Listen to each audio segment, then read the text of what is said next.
But Savitri की अमावस्या के दिन ब्रह्मा जी के मुख से प्रकट हुआ है।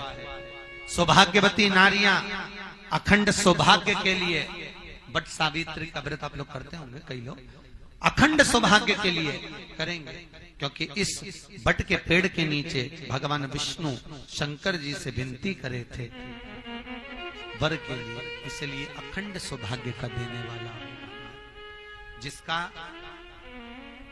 प्रॉपर्टी का झगड़ा चल रहा हो, अदालत में कोई केस चल रहा हो, किसी भी चीज का केस, अदालत में अगर किसी भी चीज की अगर केस चल रहा है तो बड़ के पत्ते के ऊपर बालू मिट्टी का शिवलिंग बना, बालू रेत का, बड़ के पेड़ के नीचे ही उसकी पूजन करें, उस पे 3 चम्मच दही चढ़ा दें, अपनी मनोकामना कर कर दही चढ़ाकर उस दही को चम्मच में वापस लेकर जाए, शंकर जी की पूजन कर कर उसको विसर्जन करें। वो दही जो लेकर आए, जब अदालत कार्रवाई हो और आप केस के लिए अदालत में जाएं, उसको चंदन में मिलाकर तिलक कर कर जाइए, आपका काम विजय प्राप्त होगी, काम फतेह हो जाएगा। बटकेश्वर महादेव का स्मरण करने से कार्य की सिद्धि होती है। जिस बच्चे का एग्जाम में पास नहीं हो रहा हो, अच्छे नंबर नहीं आ रहे हो, वो भी इस दही का तिलक लगाकर जा सकता। बटकेश्वर ऐसे भगवान शिव विराजमान हैं। 16 श्रृंगार में नारी के हाथ की चूड़ी का कलर अलग हो सकता है, चूड़ी की डिजाइन अलग हो सकती है, चूड़ी अलग हो सकती है, चूड़ी महंगी सस्ती हो सकती है, मंगलसूत्र की कीमत ऊंची नीची हो सकती है, पांव की बिछुड़ी की कीमत ऊंची नीची हो सकती है, कान के कुंडल की कीमत ऊंची नीची हो सकती है। तुम्हारे शरीर पर जितने जितने 16 श्रृंगार हैं उसकी कीमत ऊंची नीची हो सकती है। केवल मंगलसूत्र की डिजाइन बदल सकती है, नाक की लौंग की डिजाइन बदल सकती है, कान के बुंदे की डिजाइन बदल सकती है, हाथ की चूड़ी की डिजाइन बदल सकती है, पांव की पायल की डिजाइन बदल सकती है। केवल नारी के 16 श्रृंगार में एक श्रृंगार ऐसा है जिसकी कीमत जो पहले थी वही कीमत आज तक है और उसकी डिजाइन आज तक नहीं बदली। वो मांग का सिंदूर है, एक जैसी डिजाइन है और एक जैसी कीमत है।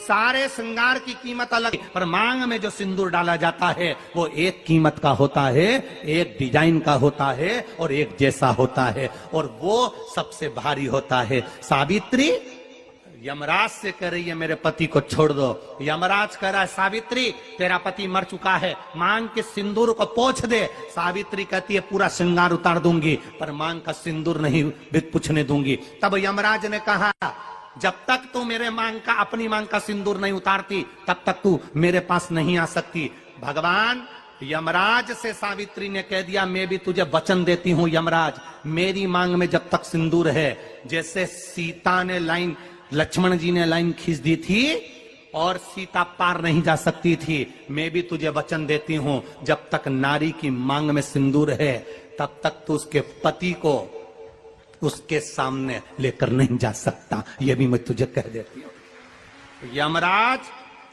भैंसे पर सवार होकर सत्यवान को लेकर जा रहा था, सावित्री से वचन पर वचन चल रहे थे, बड़ के पेड़ के नीचे छोड़कर आए। क्या चाहिए तुझको, क्या चाहिए तुझको, क्या दूं मैं तुझको, कुछ मांग ले मुझसे। सावित्री कहती है क्या दोगे आप, मेरे पति के प्राण दे दो बस वापिस, और कुछ नहीं चाहिए। यमराज यमलोक में प्रवेश करने लगा।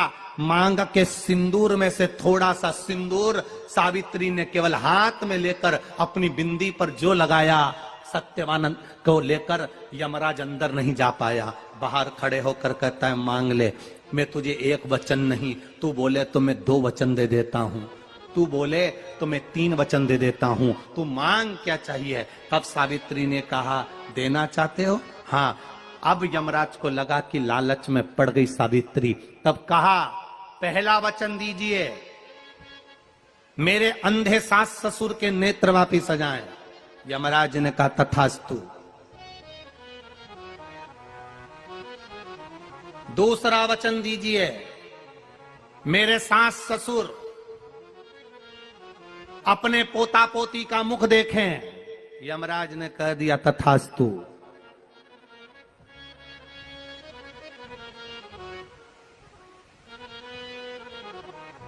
जाओ। यमराज जाने लगे, फिर आग जलने लगी। कहने लगे अब मैं अंदर क्यों नहीं जा पा रहा हूं? सावित्री कहती है तुमने वर दिया है, मेरे सास ससुर पोता पोती का मुख देखें, उनके बेटे को तुम ले जाओगे तो पोता पोती कहां से होगा? छोड़कर जाओ। सावित्री है, पति को वापिस लेकर आ गए।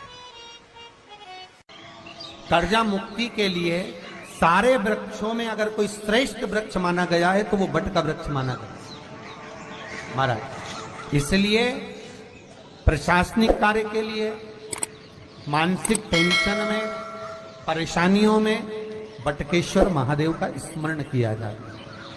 और यदि निवेदन करूंगा, बहुत ज्यादा यदि आपको कर्जा हो गया है, बहुत ज्यादा कर्जा हो गया और वो कर्जा चूक ही नहीं रहा, तो थोड़े दिन बड़ के पेड़ के नीचे आप बटकेश्वर महादेव के लिए 1 लोटा पानी, उसमें थोड़ा सा पिसा हुआ चावल पीस के गला लेना चावल को और पीस लेना, पीस के उस पानी में मिला लेना और मिलाकर उसमें थोड़ी सी हल्दी पिसी हुई डालकर बटकेश्वर महादेव के नाम से बड़ के पेड़ के नीचे अपनी कामना कर कर जो कर्जा हुआ है उस कर्जे का भान देते हुए, स्मरण देते हुए छोड़ दीजिए। महाराज 2 या 3 सोमवार एक ही जगह पर करना, 3 सोमवार बाद वहीं से बड़ के पेड़ की थोड़ी सी जड़ उठा लाना और उस जड़ को एक कोई धागे में बांधकर या तो अपनी गले में डाल लो या अपनी जेब में पटक लो, उसको थोड़े दिन पटक कर रखना, लगभग 2 से 3 महीना पटक कर रखो। वो जड़ जैसे बड़ का पेड़ विस्तार होता है, पानी गिरे ना गिरे, जल वृष्टि हो ना हो, गर्मी पड़े ना पड़े, उसको कोई फर्क नहीं पड़ता। बड़ का वृक्ष आप रूप फैलता जाता, उसकी जड़ें अपने आप प्रबल होती है। उसी तरह ये बटकेश्वर महादेव कहीं से भी अगर जड़ आपके पास में रखी है 1 महीना, 2 महीना, 3 महीना तक, तो ये जड़ अपने आप लक्ष्मी को पकड़कर खींच कर लाती है और कर्जे से मुक्त कर देती है। बटकेश्वर महादेव। पत्नी को कभी हल्का मत समझना। सावित्री का पति शांत हो गया था, मर गया था।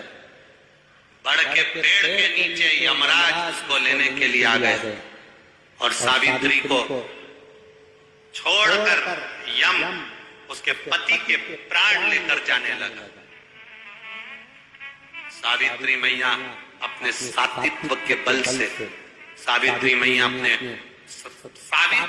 अपने सात्वित्व पतिव्रता परमेश्वर के बल से यमराज के पीछे पीछे जाने लगी। यमराज आगे, सावित्री पीछे, यमराज आगे, सावित्री पीछे।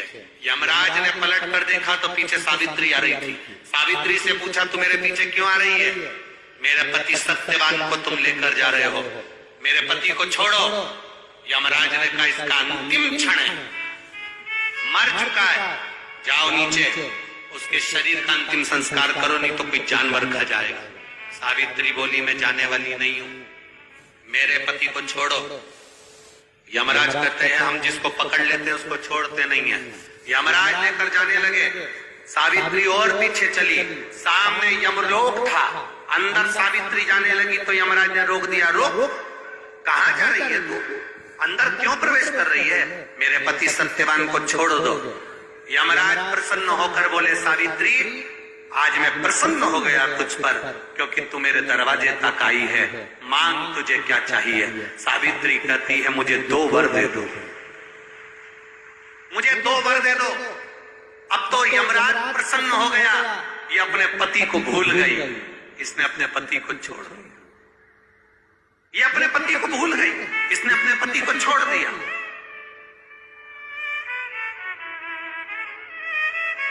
और इसने अपने पति को छोड़ दिया। अब ये कुछ मांगेगी, 2 वर मांगेगी तो मैं इसको 2 वर दे दूंगा। यमराज प्रसन्न हो गए, अपनी पति को छोड़ा इसने। यमराज ने कहा अपने पति को छोड़कर जो तू 2 मांगेगी मैं दे दूंगा, बस पति मत मांग। तो सावित्री ने कह दिया नहीं मांगूंगी पति। ठीक है, मांगो। सावित्री ने कहा पहला वर दीजिए। मेरे सास ससुर की आंख में रोशनी नहीं है, उनकी आंखों से दिखता नहीं है, बस इतना सा वर दे दो, उनकी आंख की रोशनी आ जाए और वो अपनी गोद में अपने पोते को खिलाएं, बस ये सबर दे दीजिए।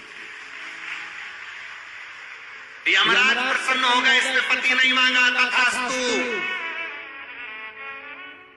अब यमराज ने कहा दूसरा वर मांगो। सावित्री बोली दूसरा वर दे दीजिए। मेरे सास ससुर आज तक कोई तीर्थ करने नहीं गए, मेरे सास ससुर का जो बेटा है वो उनको तीर्थ कराए, बस ये वर दे दो।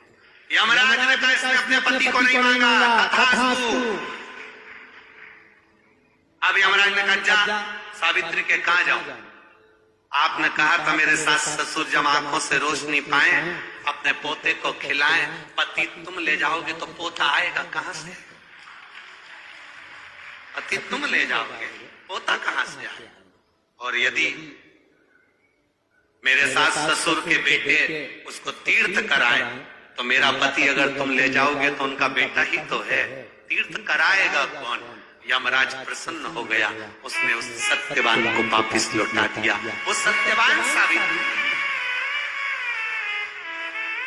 तो जितने भी यहाँ पर मेरे जीजा होन बैठे हैं और जितने आस्था चैनल पर कथा सुन रहे हैं, जितने मोबाइल पर कथा सुन रहे हैं, तुम अपनी पत्नी को कभी हल्के में मत लेना, बिल्कुल हल्के में मत लेना। तुमसे ज्यादा बल व्रत का, उपास का, भजन का ज्यादा बल, तुमसे ज्यादा बल इनके पास रहता है। तुम सोचो कि बोल रहे हो कि मैं मंदिर में हूं, उसको बिना घंटी के घंटी बजती है दिमाग, वो तुरंत पहचान जाता है,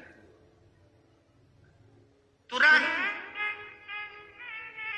अपने पति को धर्म पत्नी अच्छे से जानती है कि ये झूठ बोल रहा है, ये गलत बोल रहा है, तो भी वो उसको स्वीकार करती है। उसी तरह परमात्मा को मालूम है कि ये झूठ बोल रहा है, उसके बाद भी वो स्वीकार कर कर यहाँ तक बुला रहा है, ये उसको मालूम है।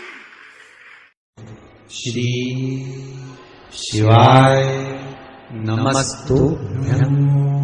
श्री शिवाय नमस्तुभ्यं।